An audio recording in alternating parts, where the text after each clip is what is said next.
I have come here to chew bubblegum and kick ass. And I'm all out of bubblegum.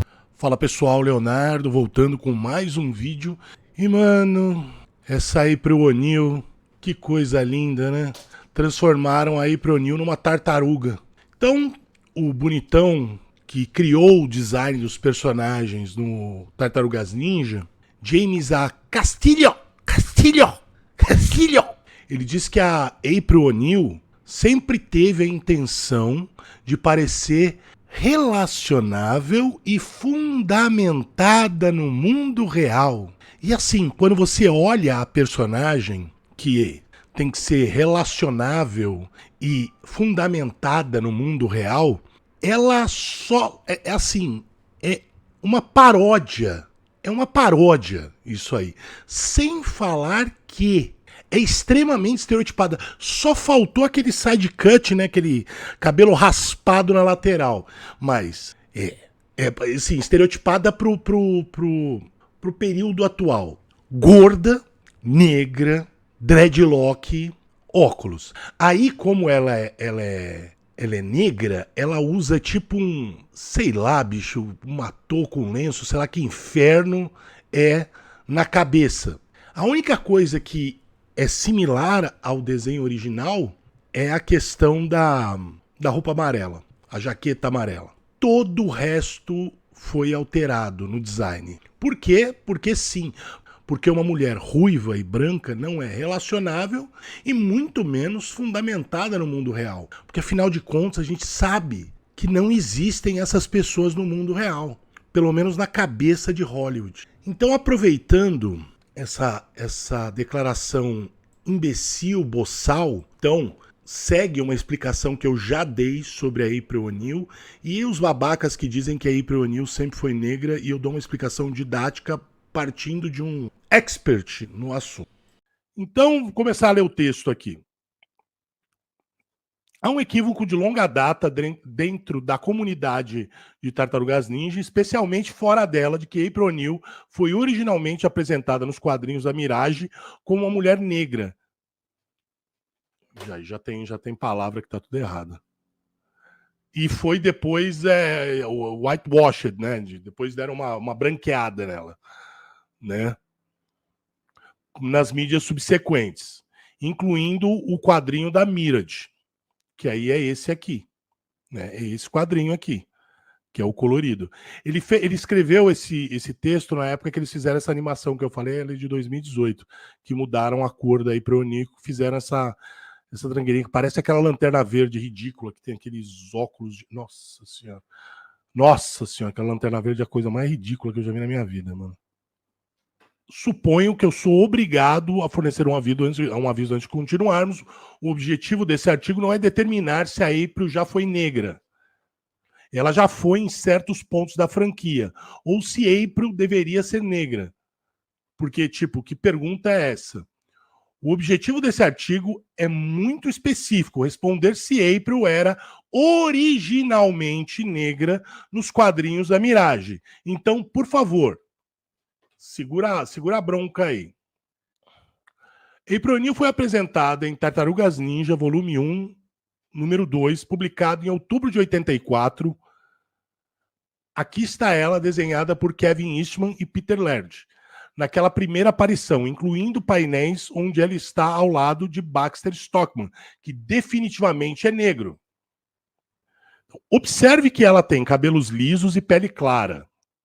Se o seu argumento é que ela ainda pode ser negra porque esse quadrinho não é colorido, aqui está ela como apareceu na capa de Tartarugas Ninja número 2 em sua terceira impressão, a arte de Richard Corben. Aí está ela aqui, ruiva.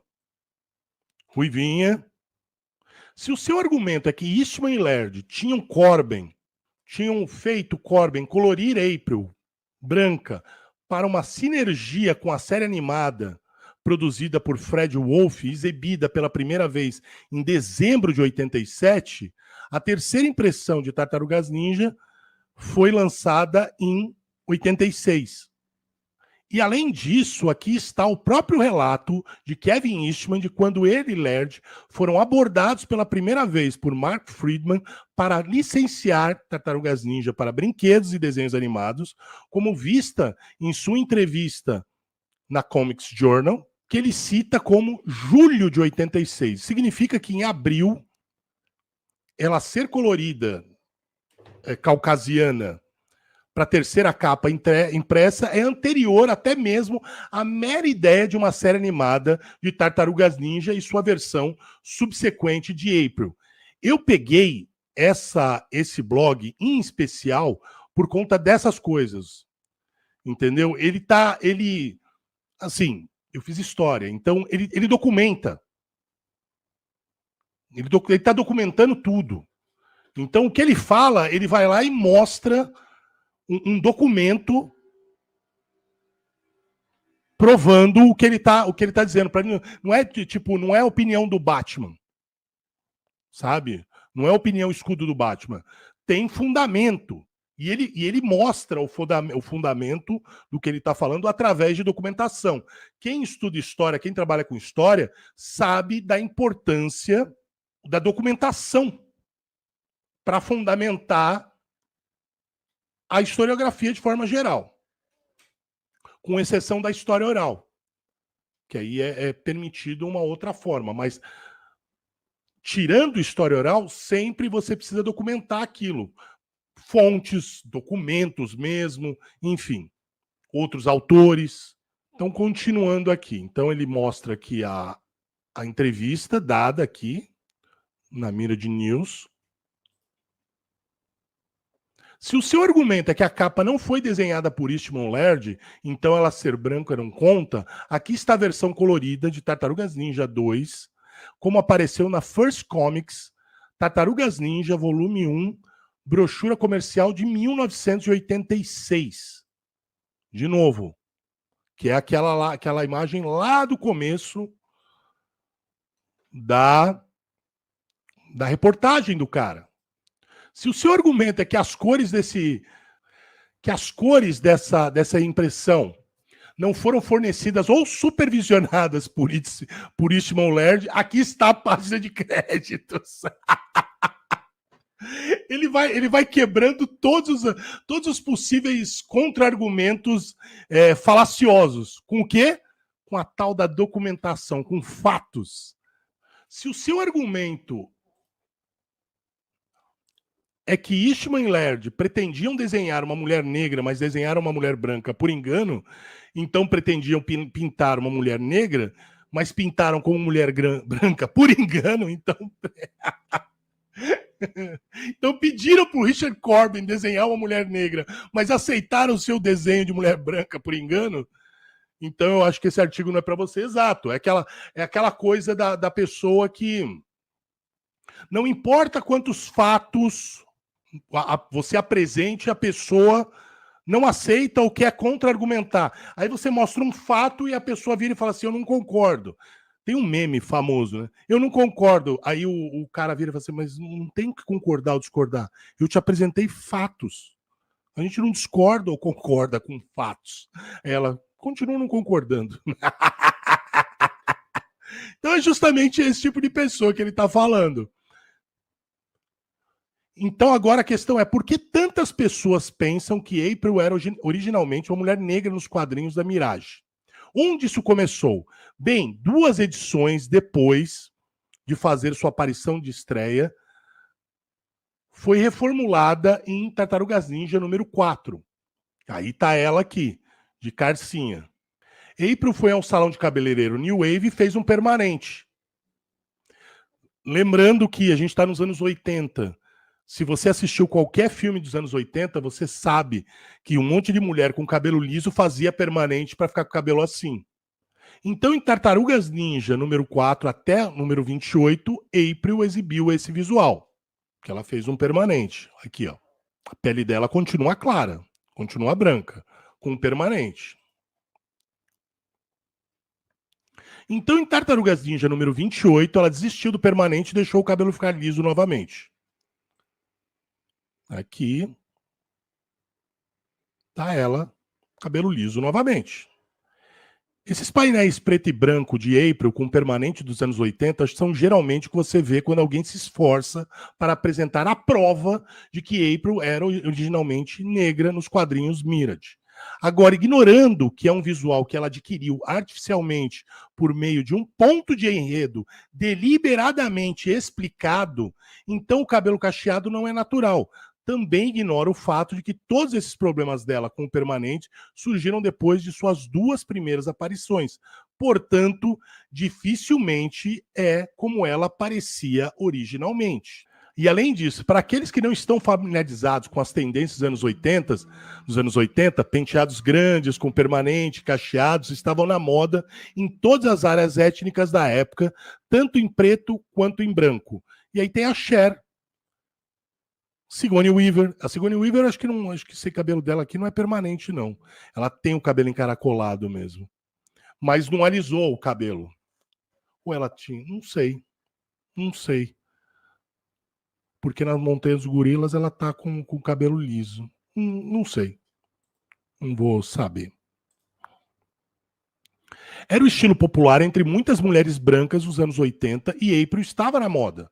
Ela até mencionou que foi a um salão New Wave.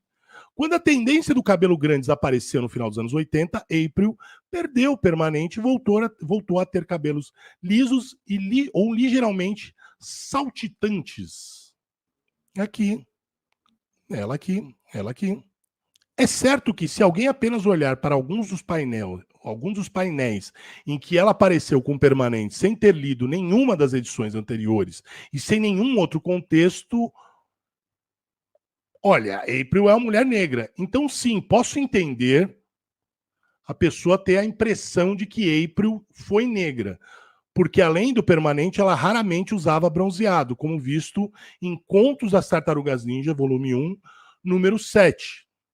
Aí você tem ela aqui. Aí uma tonalidade de pele mais escura. Mas ter acesso ao modelador de cabelo e uma câmara de bronzeamento não faz de você uma pessoa negra. Então, novamente, houve aquela vez dos quadrinhos da Mirage em que April era negra. Tartarugas Ninja número 32 fazia parte da...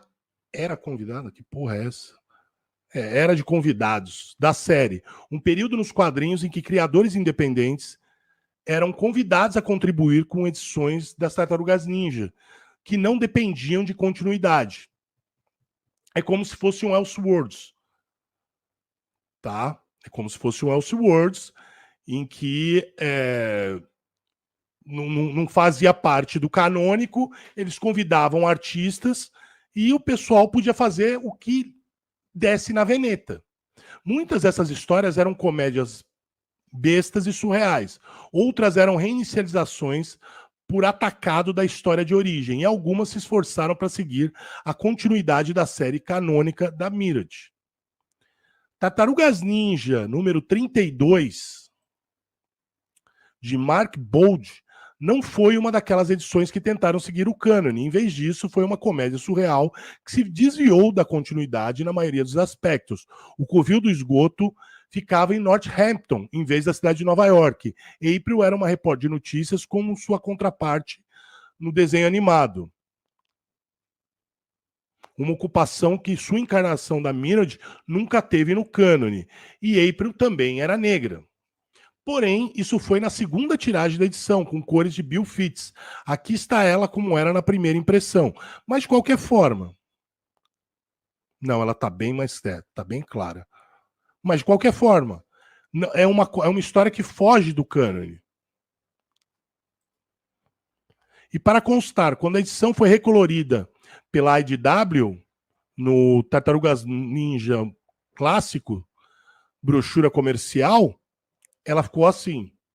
Mas a questão é que, em pelo menos uma das 3 versões de Tartarugas Ninja, número 32, April era negra. Mas ninguém pensou muito nisso, porque se tratava de um convidado, de um freelancer que não seguia a continuidade da série principal e era considerado não canônico. Ainda assim, isso não impediu que painéis selecionados dessa edição fossem divulgados como prova de que April era negra na série da Mirage.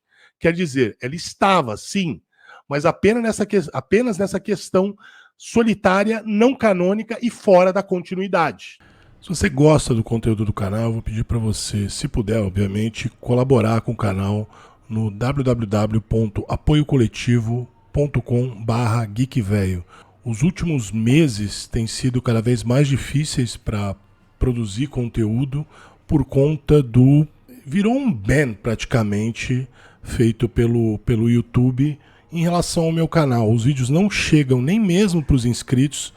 É recomendado para um número muito pequeno de pessoas e isso faz com que o número de views tenha caído absurdamente, consequentemente a renda do canal seguiu o mesmo rumo.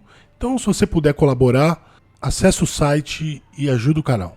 Se você está pensando em fazer financiamento coletivo, usa o Apoio Coletivo. É esse o site que eu estou usando e, não tenho absolutamente nada para reclamar deles.